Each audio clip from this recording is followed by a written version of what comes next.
The New Iberia Spanish Festival happening here in the heart of New Iberia, April 21st through the 23rd. We're visiting with our beautiful queens. We have Shaislyn, our Teen Spanish Festival Queen, and Sydney, our Miss Spanish Festival Queen. And let's talk a little bit of the history of the Spanish Festival. A lot of people don't realize that the Spaniards settled here in New Iberia. Tell us how all of that happened, a little bit of the backstory of New Iberia. Yes, ma'am. So back in 1779, there was 7 Spanish families who lived along the coast of Spain, in Malaga, Spain, and they voyaged down with those families led by Francisco Bouligny. He's the founder, and they voyaged here to all the way down to where the festival grounds sit. It sits on the Bayou Teche. They came in boat through it and landed on Bouligny Plaza where the grounds are, and they were like, this is such a beautiful place to live, and they called it their own. And actually in Spain there's a place called Iberia, so when they came here they called it Nueva Iberia, so New Iberia. That's where we founded our name from back in 17, and the festival was founded in 2012 to kind of bring awareness and light to that the Spanish did found New Iberia, and we also brought sugar, rice, all the commodities that are so important to our heritage, and not many people realize that because they overshadow the fact that think that we're founded by the French, but in actuality we aren't.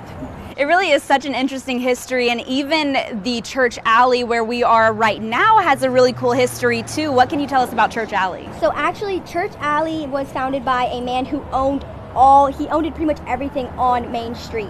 And when it was time for them to start urbanizing the New Iberia itself, he was like, you can have everything, but I want a place to walk to my family with church. So he's a DePerier, and down there's DePerier Street, and then they would walk all the way down here to the church, St. Peter's Catholic Church, and that's what he wanted. He wanted a place for his family to walk down, and actually later there was a convent that was on DePerier, and then they would walk down. So it's historically called Church Alley as a nod to him because that was his way of getting to church, to do what he loved.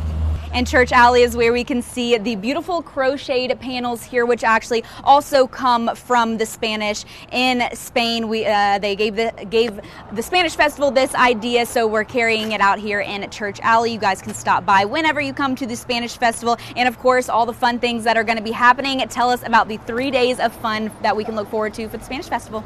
So on Friday we are going to have carnival rides and games downtown in Bouligny Plaza, and at 5 we're actually going to be right here at Church Alley to have a blessing of the crochet ceiling.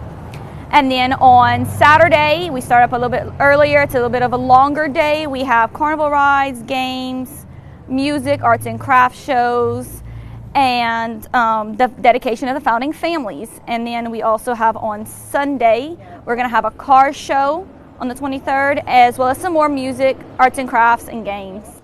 Lots of fun for the whole family. Again, April 21st through the 23rd. Now, I know you guys are still accepting food vendor registration as well as sponsorships and volunteers. How can we sign up for any of the 3? So you can go online and visit newiberiaspanishfestival.com, where you'll be able to find the forms up to be either a food vendor or arts and crafts vendor or a volunteer. We're still looking for volunteers, and we're still looking for food vendors. newiberiaspanishfestival.com. Again, all the fun is April 21st through the 23rd here in New Iberia. You guys come and check it out. Don't forget to stop by Church Alley as well, April 21st through the 23rd.